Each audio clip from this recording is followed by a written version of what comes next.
Eh bien, bonsoir à toutes et à tous. Ce soir, j'ai envie d'aborder un sujet que je trouve particulièrement intéressant et qui m'a fait beaucoup réfléchir ces derniers mois, ces dernières semaines. Et la question est très simple, le Bitcoin atteindra-t-il un jour les 1 million de dollars? Alors on l'a vu ces derniers mois, beaucoup de personnalités, notamment des personnes qui aimaient les marchés financiers, investir, faire de réelles plus-values, sans venir à dire, au fil d'articles, d'interviews, de conversations, que le Bitcoin atteindrait, comme je l'ai vu il y a encore quelques semaines, les 1 million de dollars d'ici 2030. Alors, la question est, est-ce que cela est pertinent? Est-ce que cela est plausible? Alors, effectivement, on ne peut pas prévenir l'avenir, c'est une certitude, et tout ce qui va être réalisé dans cette courte vidéo va être lié tout simplement à des hypothèses. Néanmoins, on peut toujours en sortir non pas des patterns, mais des idées qui nous permettraient derrière de pouvoir se donner des avis sur la possibilité ou non pour le Bitcoin d'atteindre un jour les 1 million de dollars. Alors la première chose, c'est que je suis allé chercher quelques informations, notamment ces quatre-là. Alors des informations pour certaines qu'on connaît tout à fait, c'est-à-dire par exemple le fait que le nombre de bitcoins qu'il peut y avoir en circulation est limité, c'est ce qu'on appelle la total supply, à 21 millions, qu'actuellement on est à plus de 19 millions de jetons qui ont été émis. On peut retrouver cette information-là si on va sur la page Bitcoin de CoinMarketCap, où ici on a la circulating supply qui correspond en fait au nombre total de bitcoins qui ont été minés depuis la création du bitcoin. En l'occurrence, on est à plus de 90% de bitcoins qui ont été minés et on atteindra quasiment les 100%, donc le dernier Satoshi, dans les années 2100 et quelques. Bon, il y en a déjà beaucoup qui ont été mis.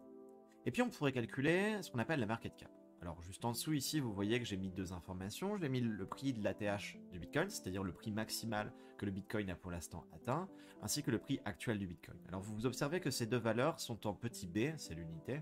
Ça correspond tout simplement au BUSD, puisque j'ai tendance à travailler, lorsque je travaille avec des valeurs, notamment celle du Bitcoin, avec du Binance USD, puisque c'est plus ou moins une de mes réserves de valeur. Alors on peut commencer par calculer quelque chose qui s'appelle la market cap. Le market cap, on le retrouve directement ici, on a la market cap du Bitcoin, on a même la fully diluted market cap, qui est un petit peu différente, mais je ne rentrerai pas dans le détail aujourd'hui. Et en l'occurrence, pour la calculer, c'est très simple.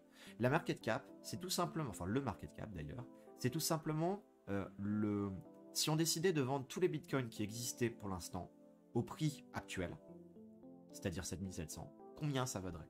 Et bien, en multipliant les 19 millions et quelques de bitcoins par le prix actuel, eh bien, on obtient l'équivalent de 321 milliards de dollars, c'est-à-dire la market cap du bitcoin à l'heure actuelle. Alors, c'est énorme. C'est énorme, c'est une bulle, c'est sûr, mais par rapport à la totalité du système financier et monétaire au niveau international et mondial, c'est très peu.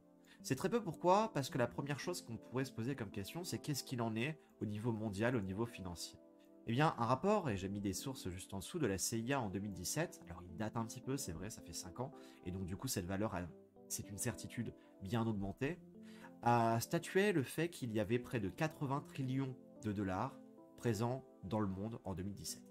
C'est-à-dire 89 000 milliards de dollars. Alors converti en Binance, enfin en BUSD, on a la valeur qui est présente juste ici. Et donc la première question qu'on peut se poser, c'est la suivante. C'est concrètement, si le Bitcoin venait à remplacer la totalité de l'argent en circulation actuellement, ou en tout cas peut-être pas remplacer, mais en tout cas arriver à ce même stade, alors concrètement, eh bien qu'est-ce qu'il en serait du prix du Bitcoin? Bon bah tout simplement, on peut commencer par calculer un coefficient qui serait tout simplement la market cap mondiale des monnaies fiduciaires divisée par la market cap du Bitcoin, et cela signifie tout simplement que le Bitcoin, plutôt la market cap du Bitcoin, est 262 fois moindre que celle des monnaies fiduciaires au niveau international. Autrement dit, le Bitcoin correspond à moins de 0,5% de la totalité on va dire, de l'aspect financier au niveau mondial. C'est donc une toute petite bulle, quoi. Il y a énormément de choses qui sont bien plus importantes. On parlera de l'or juste après, on parlera de beaucoup de choses, mais donc tout ça pour dire que le Bitcoin, c'est un tout petit truc, c'est une bille dans un océan de billes. Enfin, dans un océan de plus de 260 billes. Alors, bon, concrètement, ça signifie que Pour pouvoir atteindre le market cap mondial des monnaies fiduciaires, il faudrait que la market cap du Bitcoin, donc le prix du Bitcoin, soit multiplié par 262. Eh bien, faisons ce calcul. Prenons notre coefficient et multiplions-le par 7700. Eh bien, on obtient un Bitcoin qui atteindrait les presque 4 milliards de dollars. Pardon, 4 millions de dollars. Et là, on se dit, ah ouais, Bitcoin, 4 millions de dollars, c'est énorme. Ouais, mais il y a une question un peu métaphysique, fondamentale qu'il faut se poser. Déjà, premièrement, est-ce que le Bitcoin a pour vocation de devenir la monnaie d'échange au niveau international et que tout le monde ne paye leurs achats qu'avec du Bitcoin? Ça, c'est une première question. Première question qui est extrêmement compliquée à répondre. Puisque concrètement, effectivement, lorsque le livre blanc de Satoshi Nakamoto le livre blanc du Bitcoin est paru, et il était clairement explicité noir sur blanc que le Bitcoin a pour vocation de devenir en fait un système en peer-to-peer d'échange tout simplement de paiement, afin de ne pas avoir à passer par la confiance d'une institution financière telle que les banques. Est-ce que cette idée va réussir à passer au-dessus du système financier tel qu'on le connaît actuellement? Ça, pour l'instant, personne ne peut y répondre. Et ça permet de se donner une première idée. Alors, on pourrait continuer. Et pour continuer, ce que je vais faire, c'est qu'au niveau de la market cap du Bitcoin, je ne vais plus prendre les 19 236 000 tokens. Je vais prendre désormais les 21 millions de tokens. Alors, comme, a fortiori, le Bitcoin n'atteindra probablement jamais le market cap mondial de toutes les monnaies fiduciaires ensemble. Regardons quelque chose qui semble peut-être plus possible, plus pertinent. Si le Bitcoin venait à devenir quelque chose, une monnaie, qui permettrait de réaliser les échanges, on va dire, au quotidien. Regardons le volume journalier de dollars qui sont échangés.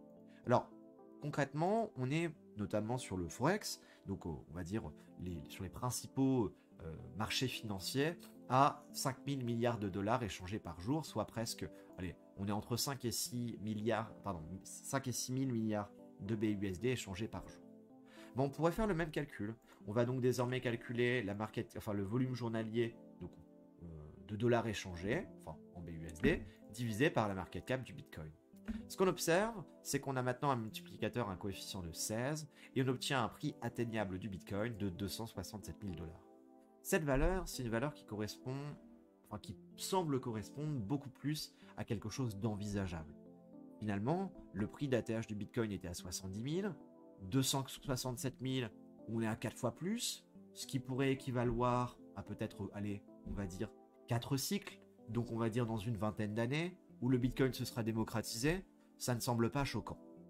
Alors, la dernière chose qu'on peut se poser comme question, et là c'est vraiment une question qui est plus de l'ordre de la philosophie, c'est concrètement quel est l'objectif du Bitcoin.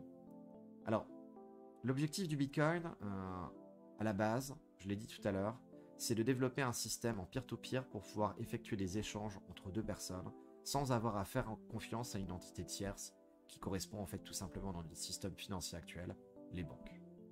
Et donc, par conséquent, la question est, le Bitcoin, à l'heure actuelle, peut-être dans les 10, 20, 30 prochaines années, va-t-il véritablement avoir ce rôle, cet objectif? Et là, il y a une réflexion qui est à se poser là-dessus. Pourquoi? Puisqu'en réalité, en tout cas de mon point de vue, j'ai l'impression que le Bitcoin devient petit à petit plus autre chose.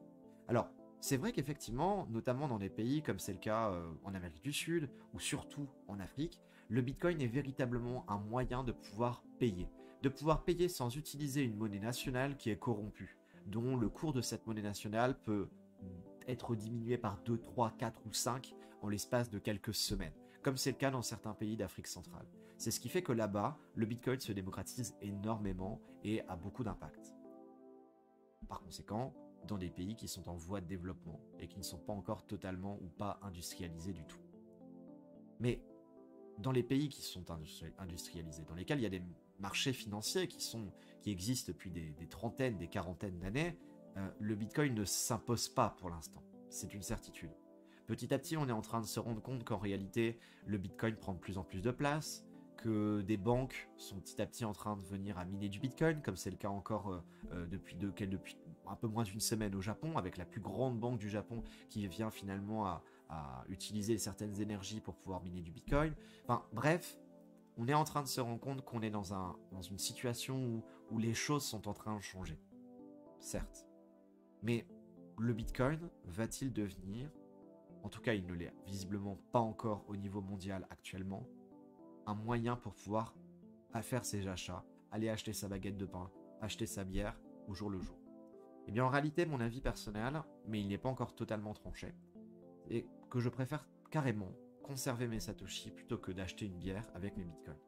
Pourquoi? Il y a un aspect spéculatoire qui est assez important sur le Bitcoin.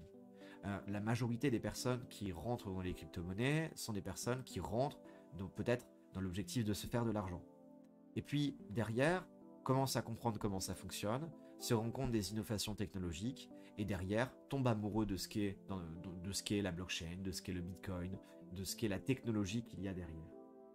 Et ça, c'est quelque chose qui est quand même important à souligner, c'est l'aspect spéculatoire de la crypto-monnaie, qui petit à petit, bien évidemment, va venir, je pense, à se tasser. Mais en parallèle, s'il y a cet aspect, le Bitcoin a gagné aussi quelque chose d'autre. Si le Bitcoin, on le place autant sur un piédestal par rapport à toutes les autres crypto-monnaies, et quand je dis toutes, je dis Ethereum compris, c'est pour deux raisons.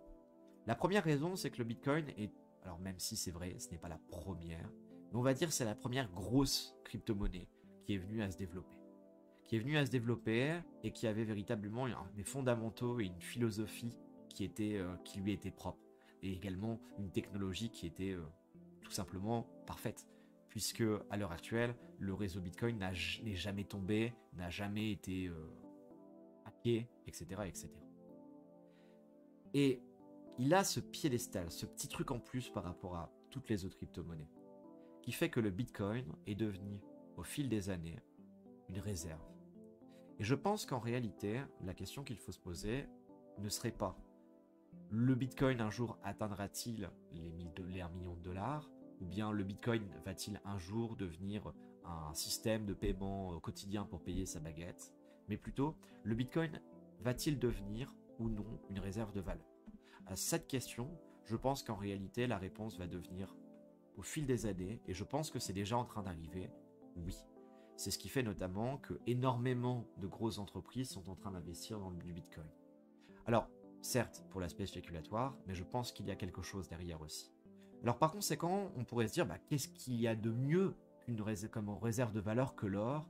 Et donc par conséquent, plutôt que de parler de nouveau de la market cap de toutes les monnaies fiduciaires au niveau mondial, du volume journalier de dollars, eh bien on va tout simplement se calquer. Se calquer sur quelque chose qui est pertinent, le market cap de l'or en dollars. On est à 11 trillions de dollars, c'est-à-dire 11 000 milliards de dollars pour le market cap de l'or, soit plus de 12 000 milliards de BUSD. Faisons les mêmes calculs que précédemment. Calculons notre coefficient, c'est-à-dire la market cap de l'or divisé par le market cap du Bitcoin. Du Bitcoin, ou comme tout à l'heure, on a pris le 21 millions de tokens, donc totalement émis, et le prix actuel du Bitcoin à 16 700. Par conséquent, on obtient désormais un coefficient qui est de 35.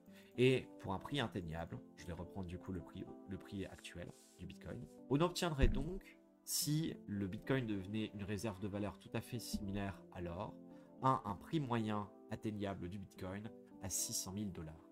600 000 dollars en prenant le prix actuel. On pourrait réaliser le même calcul. Donc ici, dans la market cap du Bitcoin, on ne prendrait pas du coup le prix actuel, mais les 69 000 dollars du Bitcoin lors de son ATH. Et en faisant de même, en faisant exactement le même calcul et en prenant le prix à l'ATH, on obtiendrait du coup par conséquent, c'est logique, le même résultat. Ça veut dire quoi? Ça veut dire que dans les différents scénarios, les différentes hypothèses qu'on vient de réaliser, on s'est rendu compte d'une chose. C'est qu'en fait, en réalité, alors oui, dans des scénarios totalement improbables, le Bitcoin pourrait atteindre les 1 million de dollars, voire même les 4 millions de dollars. Ce qui en réalité n'a pas vraiment de sens. Mais en fait, ce qu'on est en train de se rendre compte, c'est que petit à petit, de par le fait que il y a un nombre fini de Bitcoin, c'est-à-dire 21 millions, eh bien on va se retrouver petit à petit avec un prix du Bitcoin qui va être capé. Et dans les différents scénarios qu'on a réalisés, qui va être capé entre les 600 000 dollars qu'on a là actuellement si si le BTC devenait une réserve de valeur et atteignait la market cap de l'or, à, on va dire, les 250 000 dollars si le Bitcoin venait à égaler le volume journalier de transactions en dollars au niveau mondial, soit l'équivalent de 5 trillions de dollars par jour. Et donc par conséquent, pour répondre à cette question, le Bitcoin atteindra-t-il un jour les 1 million de dollars? J'ai envie de dire, en tant qu'investisseur, mais aussi en tant qu'amoureux du Bitcoin, de la blockchain, de la technologie qu'il y a derrière, puisque je considère véritablement que on est dans les prémices de ce qu'a été Internet dans les années 90. Je pense que malheureusement, non, le Bitcoin n'atteindra jamais les 1 million de dollars. Par contre, ce n'est pas son objectif. Son objectif, c'est d'être beaucoup plus qu'un simple jeton spéculatoire ou qu'un simple actif financier. Je pense que le Bitcoin est petit à petit en train de devenir bien plus que ça, que c'est en train de devenir une réserve de valeur qui, dans le futur, aura un prix bien supérieur à celui qu'on connaît actuellement.